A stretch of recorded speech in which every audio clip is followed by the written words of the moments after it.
The teaching story. Observations on the folklore of our modern thought. Followed by extracts from the Dermis Probe, both by Idries Shah.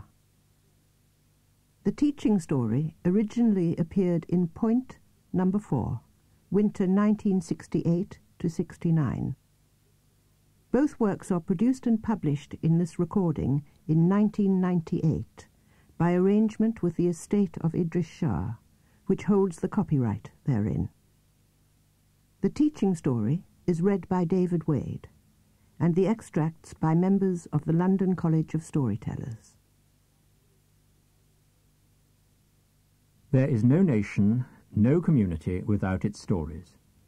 Children are brought up on fairy tales. Cults and religions depend upon them for moral instruction. They are used for entertainment and for training. They are usually catalogued as myths, as humorous tales, as semi-historical fact, and so on, in accordance with what people believe to be their origin and function. But what a story can be used for is often what it was originally intended to be used for. The fables of all nations provide a really remarkable example of this, because, if you can understand them at a technical level, they provide the most striking evidence of the persistence of a consistent teaching, preserved sometimes through mere repetition, yet handed down and prized simply because they give a stimulus to the imagination or entertainment for the people at large. There are very few people nowadays who are able to make the necessary use of stories. Those who know about the higher level of being represented by stories can learn something from them, but very little. Those who can experience this level can teach the use of stories. But first of all, we must allow the working hypothesis that there may be such a level operative in stories. We must approach them from the point of view that they may, on that level, be documents of technical value, an ancient yet still irreplaceable method of arranging and transmitting a knowledge which cannot be put in any other way. In this sense, such stories, because all stories are not technical literature, such stories may be regarded as part of a curriculum, and as valid a representation of fact as, for instance, any mathematical formula or scientific textbook. Like any scientific textbook or mathematical formula, however, stories depend, for their higher power, upon someone to understand them at the higher level, someone who can establish their validity in a course of study, people who are prepared to study and use them, and so on.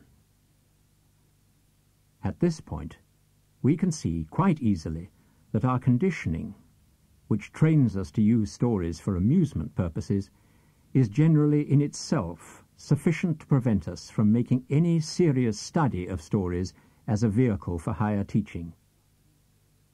This tendency, the human tendency to regard anything as of use to man on a lower level than it could operate, runs through much of our studies and has to be marked well. Yet, traditions about stories do in fact linger here and there. People say that certain stories, if repeated, will provide some sort of good luck, or that tales have meanings which have been forgotten, and the like. But what would be called in contemporary speech the security aspect of stories is almost complete in the case of the genre which we call teaching stories because of another factor. This factor is the operation of the law that a story, like a scientific, industrial formula, say, can have its developmental or teaching effect only upon a person correctly prepared for its understanding. This is why we must use stories in a manner which will enable us to harvest their value for us in a given situation.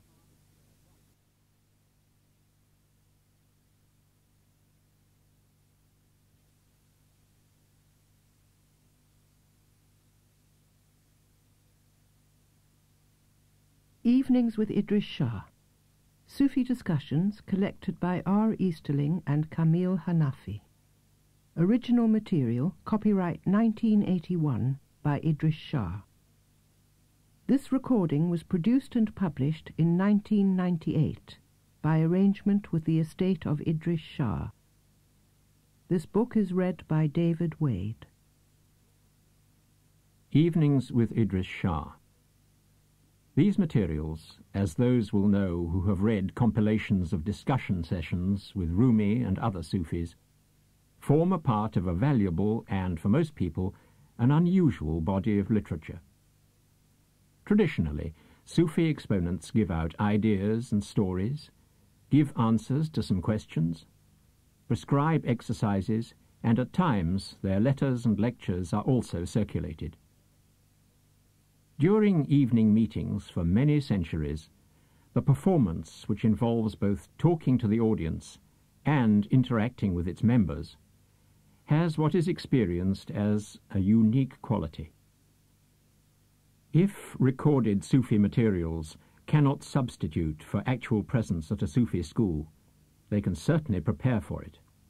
Indeed, so many barriers to understanding are removed that afterwards one can learn both faster and more surely in subsequent efforts. So this is not merely a kiss sent by messenger. It is the extract of a number of highly profitable meetings.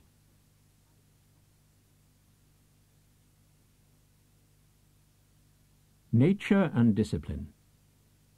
Two Sufis were agreeing that almost the whole of life was a struggle between nature and discipline, and how there had to be a third course, directed study, which avoided either while allowing both to operate.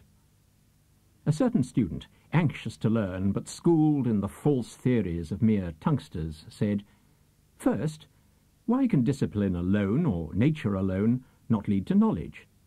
Second, how can you show that so much of human life and time is wasted in the interplay of the two?" The Sufis only answered, "We shall demonstrate this to you when the time is ripe." After a time, the Sufis asked the student to accompany them on a journey. Before they set off, the first Sufi said privately to the young man, "I shall take a bag of dried dates, to allow for the needs of nature, which demands that the body be nourished with food." The second Sufi, also privately, said to him, "I shall show you how nature is defied by training." They travelled far, and whenever the first Sufi became hungry, the second Sufi asked him a question. The first time it was, "Who is that man over there?" Now the first Sufi, from politeness, had to put the date out of his mouth so that he could answer, even though in this case it was only to say, "I do not remember who he is." This happened 3 times. The second time, when asked, "What is the name of that village?" the first Sufi said, "I do not know." The third time, when asked, "How far have we still to go?" he answered, "I have not calculated it." Eventually, they arrived at a spot where a beautiful girl was sitting by a well where she had been drawing water. The second Sufi said, "I shall go and talk to her. You stay here and whistle if her people appear to take her back to her village, for they do not like strangers talking to their womenfolk hereabouts." So the student and the first Sufi stayed on guard. They watched while their companion spoke to the girl, and then, just as she was beginning to smile at him, the first Sufi whistled. The second Sufi came running back, asking, "What is it?" The first Sufi said, "I've just remembered the name of that man you asked me about on the road. His name was Halim." "How dare you trouble me at a time like this?" cried the second Sufi, and he went back to the girl. Presently, when the man and the girl were deep in conversation, the first Sufi whistled again, and again the other man came running. "What is it?" he asked. "That village you wondered about. It was called Nimgil." "Oh, why don't you leave me alone?"